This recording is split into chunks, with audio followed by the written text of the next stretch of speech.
بسم اللہ الرحمن الرحیم۔ جماعت احمدیہ آئیوری کوسٹ کے 37ویں جلسہ سالانہ 2023 کا کامیاب انعقاد۔ تہجد، 5 وقتہ نمازوں، درس اور مختلف روحانی و معلوماتی عناوین پر تقاریر کا اہتمام۔ مرکزی موضوع موجودہ عالمی مسائل اور اسلام میں ان کا حل پر منعقدہ جلسہ سالانہ میں 3800 احباب کی شمولیت۔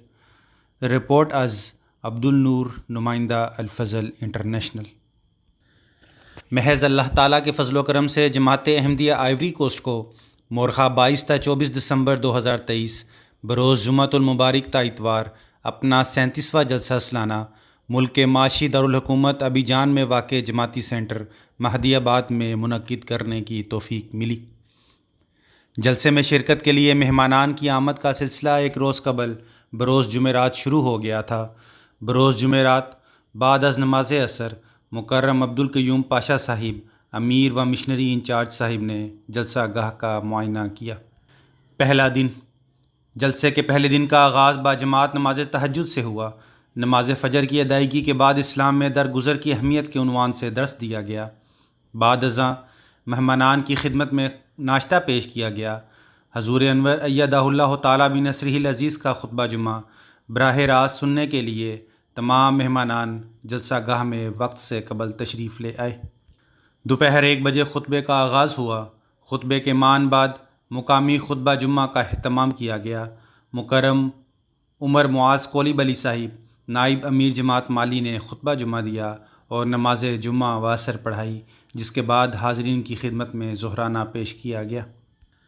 جلسے کی کارروائی کا باقاعدہ آغاز شام 4 بجے تقریب پرچم کشائی سے ہوا۔ مکرم امیر صاحب نے لوائے احمدیت، جبکہ صلہ محمد صاحب نائب امیر نے قومی پرچم لہرایا اور امیر صاحب نے دعا کروائی۔ اس کے بعد جلسے کے پہلے اجلاس کی کارروائی مکرم امیر صاحب کی زیر صدارت تلاوت قرآن کریم مترجمہ اور قصیدے سے شروع ہوئی۔ مکرم امیر صاحب نے جلسے کی افتتاحی تقریر میں جلسے کی اہمیت سے حاضرین کو آگاہ کیا۔ بعد ازاں سورہ الحسن صاحب نے حضرت صلی اللہ علیہ وسلم امن کے شہزادے کے عنوان پر بازبان فرانسیسی تقریر کی، جس کا بعد میں مقامی زبان جولا میں خلاصہ بھی پیش کیا گیا۔ اس کے ساتھ پہلے اجلاس کا اختتام ہوا۔ ایک وقفے اور نماز مغرب و عشاء کی باجماعت ادائیگی کے بعد ڈاکٹر احمد کولی بلی صاحب نے ڈینگی کے متعلق اسکرین پر پروجیکٹ پیش کیا اور اس کی تفصیلات سے آگاہ کیا۔ پھر تمام شاملین کی خدمت میں عشائیہ پیش کیا گیا۔ دوسرا دن۔ جلسے کے دوسرے دن کا آغاز نماز تہجد سے ہوا۔ نماز فجر کے بعد درس بعنوان عائلی مسائل اور ان کا حل پیش کیا گیا۔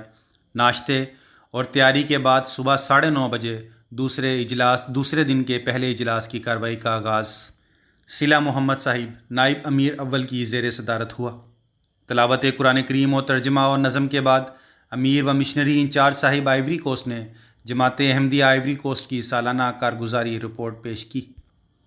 بعد ازاں جلسے کے مرکزی موضوع موجودہ عالمی مسائل اور اسلام میں ان کا حل کے حوالے سے عمر احمد صاحب، معاون صدر مجلس انصار اللہ فرانس نے تقریر کی۔ پھر جلسے میں آنے والے مہمانان کرام، جن میں کئی ایک گاؤں کے چیفز اور جلسے میں شرکت کرنے والے غیر از جماعت ائمہ شامل تھے، نے اظہار خیال کیا اور جماعت احمدیہ کی خدمات کو سراہا اور جماعت کے امن کے پیغام کی تعریف کی۔ اس کے بعد کیما عمر صاحب، جنرل سیکرٹری نے زرعی جدت کے ذریعے دیہی آبادی کی ترقی کے عنوان سے تقریر کی، جس کا بعد میں جولا زبان میں ترجمہ بھی پیش کیا گیا۔ مہمانان خصوصی کو جلسے میں لگائی گئی نمائشوں کا دورہ کروایا گیا اور ان کا تعارف دیا گیا، جن میں شعبہ سمیع بصری نیز ہیومینٹی فرسٹ کی نمائش اور بلڈ ڈونیشن کی جگہ کا بھی دورہ کروایا گیا۔ اس کے بعد مہمانان اکرام کی خدمت میں ریفریشمنٹ پیش کی گئی۔ دوپہر کے کھانے اور نماز ظہر عصر کی ادائیگی کے بعد شام 4 بجے جلسے کے دوسرے اجلاس کی کارروائی کا آغاز ہوا۔ تلاوت قرآن کریم و ترجمہ اور نظم کے بعد 2 تقاریر ہوئی۔ چندہ مالی خود مختاری کا ذریعہ از تیرو الحسن صاحب، نیشنل صدر مجلس انصار اللہ، اور نظام خلافت کا احترام اور اس کی برکات بازبان جولا از عمر معاذ کولی بلی صاحب، نائب امیر مالی۔ اس تقریر کا بعد میں فرانسیسی ترجمہ بھی پیش کیا گیا۔ نماز مغرب اور عشاء کے ساتھ اس اجلاس کی کارروائی کا اختتام ہوا۔ نمازوں کی ادائیگی کے بعد تقریب آمین کا انعقاد کیا گیا، جس کے تحت عمر معاذ قولی بلی صاحب نے 6 بچوں سے قرآن کریم کا کچھ حصہ سنا اور دعا آمین کروائی۔ بعد ازاں سوال و جواب کی مجلس کا انعقاد کیا گیا، جس میں عمر معاذ قولی بلی صاحب کے ساتھ بالو احمد صاحب معلم سلسلہ، نیز جیالو صدیق صاحب معلم سلسلہ نے حاضرین کے سوالات کے جوابات دیے۔ اس کے بعد حاضرین کی خدمت میں کھانا پیش کیا گیا۔ تیسرا دن، جلسہ سالانہ کے تیسرے دن کا آغاز بھی حسب روایت نماز تہجد سے ہوا۔ نماز فجر کے بعد اسلام میں بچوں کی تعلیم کی اہمیت کے عنوان سے درس پیش کیا گیا۔ ناشتے کے بعد صبح 9 بجے جلسہ سالانہ کے تیسرے اور آخری دن کے اختتامی اجلاس کی کارروائی کا آغاز زیر صدارت عمر احمد صاحب معاون صدر مجلس انصار اللہ فرانس ہوا۔ تلاوت قرآن کریم و ترجمہ اور نظم کے بعد ان موضوعات پر تقاریر ہوئیں۔ تبلیغ اور جماعت میں داعیان کے نظام کی اہمیت، از کریم جوارہ صاحب۔ امور رشتہ ناطہ میں درپیش مسائل اور ان کا حل، از تیرو ابراہیم صاحب نیشنل سیکرٹری رشتہ ناطہ۔ اور پھر مکرمہ شکورہ صاحبہ نیشنل صدر لجنہ اماء اللہ نے پردے کی رعایت سے تقریر کی۔ اس کے بعد جلسہ سالانہ کے مختلف اجلاسات کے صدران مجلس اور کچھ غیر از جماعت مہمانان کرام نے بھی تقاریر کی، جن میں مختلف گاؤں کے چیفز حضرات اور غیر از جماعت ائمہ کرام شامل تھے۔ اس دوران 3 نئے احمدیوں نے بھی حاضرین جلسہ کو اپنے قبول احمدیت کے واقعات سے آگاہ کیا، جو کہ سب کے ازدیاد ایمان کا باعث بنا۔ ان مختصر تقاریر کے بعد امسال مختلف تعلیمی کامیابیاں حاصل کرنے والے طلباء و طالبات، نیز قرآن کریم کا پہلا دور مکمل کرنے والے حضرات میں طائف پیش کیے گئے۔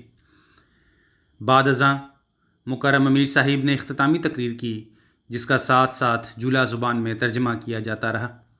تقریر کے بعد امیر صاحب نے دعا کروائی، جس کے ساتھ جلسے کی کارروائی کا باقاعدہ اختتام ہوا۔ نماز ظہر اور عصر کی ادائیگی کے بعد مختلف گروپس کے ساتھ مہمانان کرام کی تصاویر لی گئیں۔ بعد ازاں شاملین کی خدمت میں کھانا پیش کیا گیا۔ اللہ تعالیٰ کے فضل و کرم سے امسال جلسہ سالانہ کی کل حاضری 3800 افراد پر مشتمل تھی۔ جلسے کی تشہیر بھرپور طور پر بذریعہ سوشل میڈیا کی جاتی رہی، جبکہ کئی ایک پریس اور الیکٹرانک میڈیا کے نمائندگان بھی جلسے میں موجود تھے۔ جلسے کی خبر الیکٹرانک میڈیا میں RTI2، البیان ٹی وی اور پرنٹ اخبارات میں لے جور پلو اور فراترنیتے ماتیں، آن لائن نیوز ایجنسی میں قواسی اور AIP میں جلسے کے حوالے سے خبریں شائع ہوئیں، جبکہ دیگر سوشل میڈیا کے علاوہ کئی ریڈیو چینلز نے بھی جلسے کی رپورٹ شائع کی۔ جلسے کے دوران لگائے گئے عطیہ خون کیمپ کے ذریعے کل 78 خون کی بوتلیں عطیہ کی گئیں۔ جلسے کے دوران لجنہ اماء اللہ کی جانب سے بھی بازار لگایا گیا، نیز نمائش کا اہتمام کیا گیا۔ اللہ تعالیٰ سے دعا ہے کہ وہ جلسے کے بہترین نتائج فراہم کرے اور احباب کے ازدیاد ایمان کا باعث بنے، آمین۔